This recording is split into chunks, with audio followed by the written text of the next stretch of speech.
I was doing last night. Okay. So I think I'm gonna start slowly getting started as the last few people join. So I just wanted to start by showing, if anyone was curious, Bear 747 won Fat Bear Week. So you can go and you can see all the competitors on the Katmai National Parks page. But our class did vote for the winner. So it truly was the most magnificent bear. But today we aren't going to be talking about bears again, unfortunately. We are still focused on looking at the inside of the sun. So just as a reminder of where we left off last class, we were talking about the convective layer and how we can see on the surface of the sun, it looks kind of like a boiling pot. So we know that the first layer of the sun, we must be moving energy through convection. And so the reason we can see that, we can see these brighter areas of hotter material surrounded by these darker areas of cooler material, where the hotter material is the hot material rising, and then the cooler areas are the cool material falling. So that's what convection is. Convection is just moving energy through convective processes, so boiling. So this is, again, similar to boiling water. If you make coffee that way, or ramen, or hot chocolate, or whatever else, when you have your boiling pot, you can see the bubbles coming up, the hotter material from where it's closer to the stove, where it's hotter, and then it cools and falls back down until you get kind of this kind of process of warming, rising, cooling, falling. And that's what we see on the outer layers of the sun. Where this on the interior, where the sun is, where you're closer to the very, very hot core, material is heated up. It rises to the cooler photosphere, the surface, cools and falls back down, and we get this continuous cycle. Because we know there's convection happening at the surface layers, we can use that plus some physics to determine the pressure and temperature conditions that would cause convection to be the most energy efficient way to transfer energy. But this is just the outer layer of the sun. When you get inside the sun, when you go further in, remember we can't see this, so we're using models based on pressure and temperature conditions that we know must be true inside of the sun, and a few observations of the sun to figure out how energy is being transferred. So when we pass through the convective zone, we get to the radiative zone. So this is, again, unlike the Earth, there's not a big change in the structure of the sun as you go inside, where there's just a change in the temperature and how energy is being transported. So everywhere in the sun, it's all a plasma. It's all mostly hydrogen with a little bit of helium and some very small amounts of heavier elements. But we split it up into zones based on how energy is being transported through those zones. So the radiative zone is going to be the biggest zone in the sun. So it's about 0.2 solar radii to 0.71 solar radii. So if you were in, the magic school bus or something and we're traveling through the sun, you would hit the radiative zone, you go through the convective zone till you reached 0.71 solar radii. So about 1/4 of the way in, you would switch into the radiative zone. And that would continue until you got to the core, which is about 20% of the solar radii. In the radiative zone, we're not hot enough for fusion to take place. So we're going to see that, fusion is how the sun generates energy, but you need things to be very, very hot in order for fusion to happen. So in the radiative zone, we are not quite that hot, but things are dense enough, hot enough that radiation is the most efficient way to transport energy. So radiation is just light. The photons carry the energy out of the interior layers of the sun. So this is similar. We might experience radiation when you sit near a fire. So maybe over 4-day, if you went camping, you built a fire and you warmed your hands near that fire and it felt nice. That would be a way that we experience radiation transporting energy from the campfire to your hands, or a marshmallow, or a hot dog, whatever you're cooking over the fire. In this layer, the temperature falls from about 7 million degrees at the edge of the 7 million degrees Celsius at the edge of the convective zone to 2 million degrees sorry, 7 million degrees Celsius near the core to 2 million degrees Celsius at the edge of the convective zone. So very, very hot, but you're decreasing in temperature as you move out. As we move towards the outer layer of the sun, the temperature is going down. A little note on transporting energy through radiation. The radiative zone is pretty dense, so photons get scattered off of hydrogens, protons, and electrons, as well as the heavier elements as they try to move out. So as the photons that are generated by the core in fusion processes try to get out of the sun, they get bounced around a lot, and it takes them a really long time to actually get out, because you might get, instead of just traveling forward, it's going to hit other atoms. Our photons will hit atoms and get scattered. Sometimes they might be scattered forward, but often they're going to be scattered to the side or backwards. So it takes quite a long time for photons to travel out of the sun. On average, it's about 100,000 years for a photon to escape the sun. So we can think about this: photons are created in the core of the sun, and then they start traveling out towards the convective zone, carrying that energy from the core through radiation outwards towards the convective zone. But it's going to take them 100,000 years, to get out of the sun. They're traveling at the speed of light, but because they're not continuously moving forward, because they're getting bounced around, it takes a very, very long time. So it takes 100,000 years for the photon to get out of the sun, and then 8 minutes for the photon to get from the sun to the Earth. So if it wasn't bouncing around, it would fly off really, really, really fast, but it is being bounced around, so it takes a very, very long time. To try to show this, this is a little GIF of what that might look like. So we shoot a photon in, that little white bouncy bit, and as it gets bounced around between different atoms, sometimes it gets scattered forward and sometimes gets scattered back. But that means it just takes a lot longer than if it could move in a straight line through the sun. And it has to do this for 3/4 of the way through the sun, so it takes 100,000 years to get from the core out of the sun. The other thing to notice about this example is that as the photon bounces around, it starts looking like a pretty tight coil, and that's showing you that it starts with a very, very small wavelength, very, very high energy. So the sun is generating gamma ray light, gamma ray photons, very high energy photons. But as they bounce around, they lose energy and they turn into optical photons. So that's where most of the light we see from the sun is kind of that sun is light that we see. So it's not gamma rays, it's not X-rays, it's not mostly UV, it's mostly that kind of blue through red color. So as the photons travel through the sun, they get bounced around a lot, so it takes a long time for them to get out. As they're getting bounced around, they lower in energy to produce the visual light that we can see instead of gamma rays that are actually generated inside of the sun. So while we watch this a few more times, I've got a quick question for you all about why it takes 10,000 years for photons to get out of the sun. So this is just a few options. You should be seeing that if you could vote.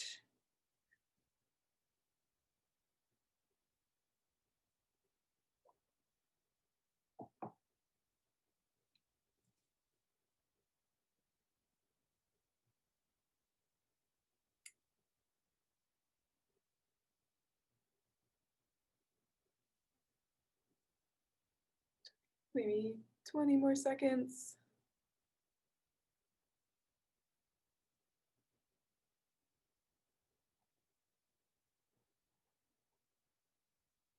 Cool.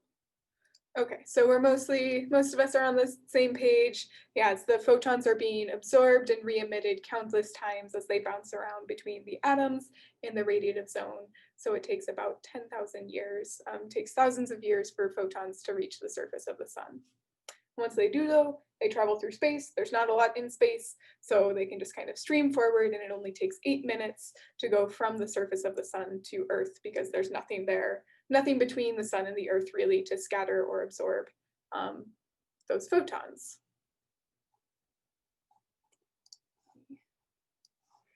Any questions so far? Oh, sorry, there's some stuff in the chat.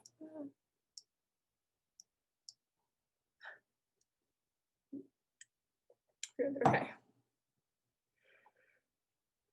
Cool. So those are kind of the two layers of the sun. The last layer we have to talk about is the core. The core is about 20% of the sun's radius, but 40% of the sun's mass. So almost half the mass in only about a fifth of the radius, but volume and mass are kind of different beasts. So have to think of that. The core is where all of the energy of the sun is generated. And it has temperatures of about 15 million Kelvin. So very, very, very hot. And it is so hot that it's hot enough for fusion to occur. And so this is kind of how we know that we know the core of the sun must be this hot because we know the sun is creating energy through fusion processes, which I'll talk about how we know that in a second, but that's how we get this temperature. Again, we have not been inside the sun. That is not something we can do, but we can use observations of the sunlight and the surface of the sun to make predictions about what is happening in the center.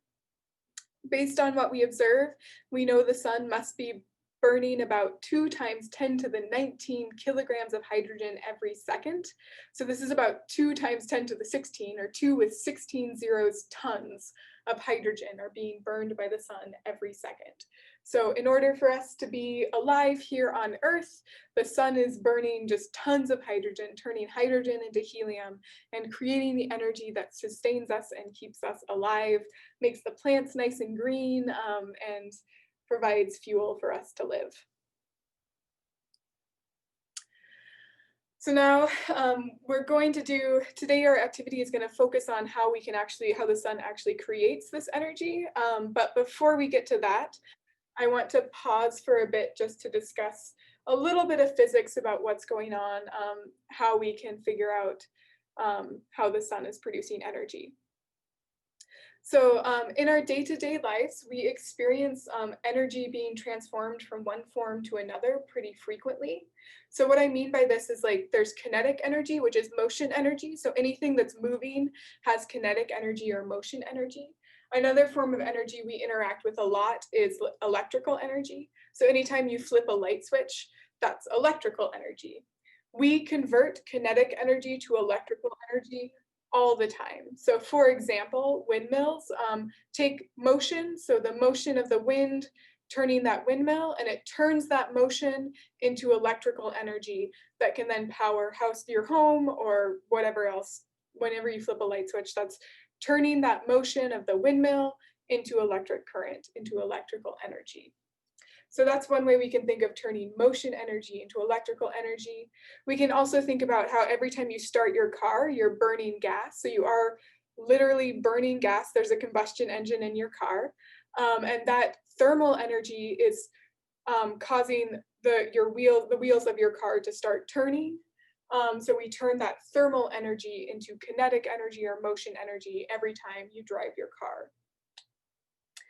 Back in the early 1900s, Einstein showed that you could also convert mass into energy. So mass and energy are equivalent through his fairly famous equation, energy equals mass times the speed of light squared.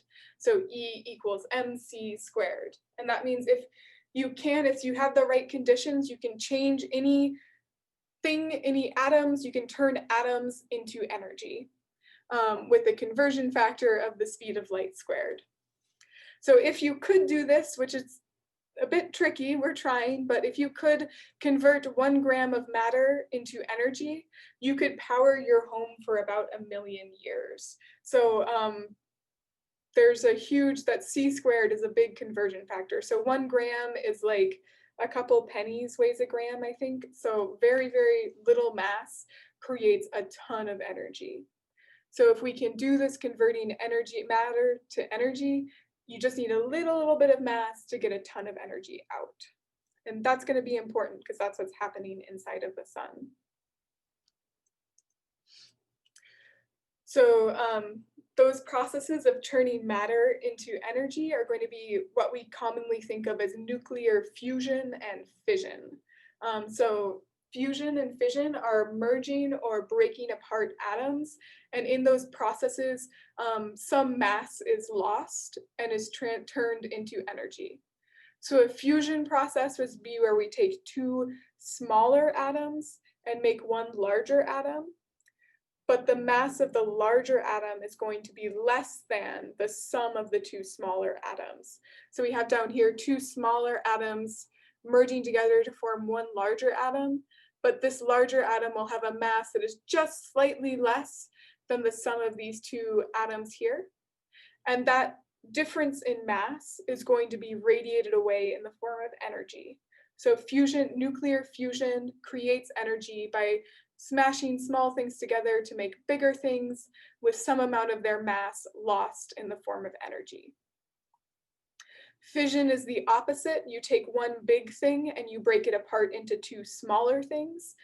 The big things, the mass of the two smaller things will be slightly less than the mass of the one big thing. And that difference in mass, again, is going to be transformed into energy in a nuclear fission process. If you can also do the opposite, sort of, you can merge big things into, you can merge small things into big things and then lose energy. You can turn energy into matter.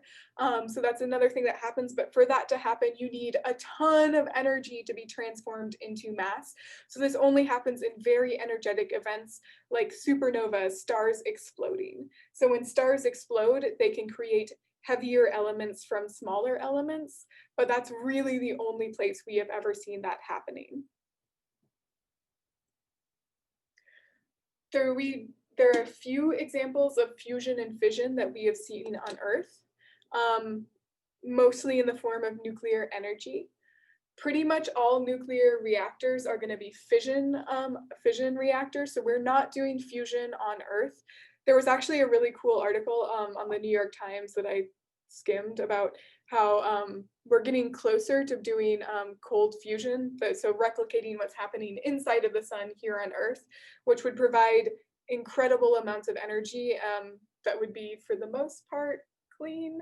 So that's another thing if you want to look into for a potential science article / podcast project. That would be a good one to check out for this section. But most nuclear reactors on Earth are doing fission of uranium. So they're taking uranium and they're breaking it into smaller atoms and producing energy in the process. The atom bomb was also a fission bomb where we were breaking apart larger atoms and releasing just huge amounts of energy in that process. For the most part, fusion doesn't occur much on Earth. The hydrogen bomb is a fusion bomb, but otherwise, the main place we see fusion happening is in the sun. So that's what's creating energy in the sun is nuclear fusion. So that's what we're going to focus on in our class, because that's what we care about, is how stars are generating energy right now. Any questions so far?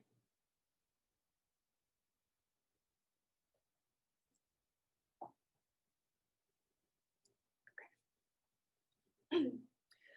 So in the sun, the nuclear fusion that's happening is hydrogen is being fused into helium. So we take 4 hydrogen atoms and we slam them together really, really fast, and we produce 1 helium atom. So that's what we're showing here, 4 hydrogen atoms slammed together really fast to produce 1 helium atom. The 4 hydrogen atoms, 4 times the mass of the hydrogen atom, is going to be slightly more than the mass of 1 helium atom. So that loss in mass is what's transformed into energy in the form of a photon and is radiated away. At the same time, this reaction also creates 1 neutrino. So that's a very, very, very, very light particle that also gets radiated away. So we can measure, the nice thing about neutrinos is they're neutral. So they don't bounce around inside the sun, they just shoot on right out. So we can measure the flux of solar neutrinos. That also tells us a bit about what's happening inside of the sun.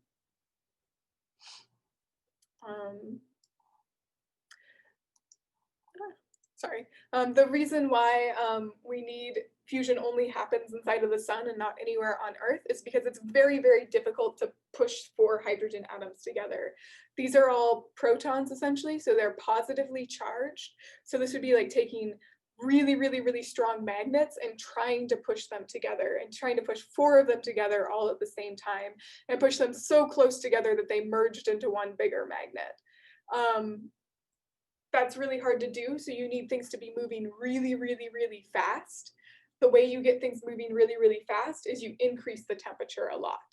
So because the temperature of the interior of the sun is over 7 million Kelvin, we can get hydrogen atoms moving fast enough that they will overcome the magnetic push that wants them to go away. The like charges repel each other. They will overcome that, slam together, and form one helium atom. So once they're close enough, if they overcome that magnetic push to get away, then strong and weak nuclear forces can hold them together. So these are just forces that hold atoms together and allow fusion to happen.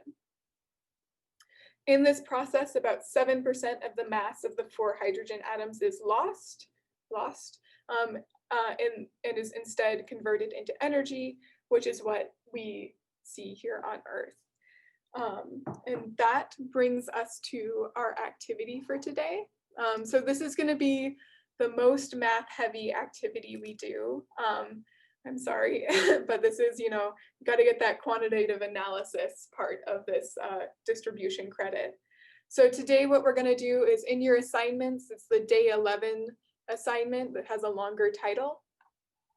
And the main thing is this quiz where you're going to walk through how we can calculate the energy created through fusion in the sun. So hopefully this is something all of you should be able to get to this, sorry. Been having Canvas problems lately. But what this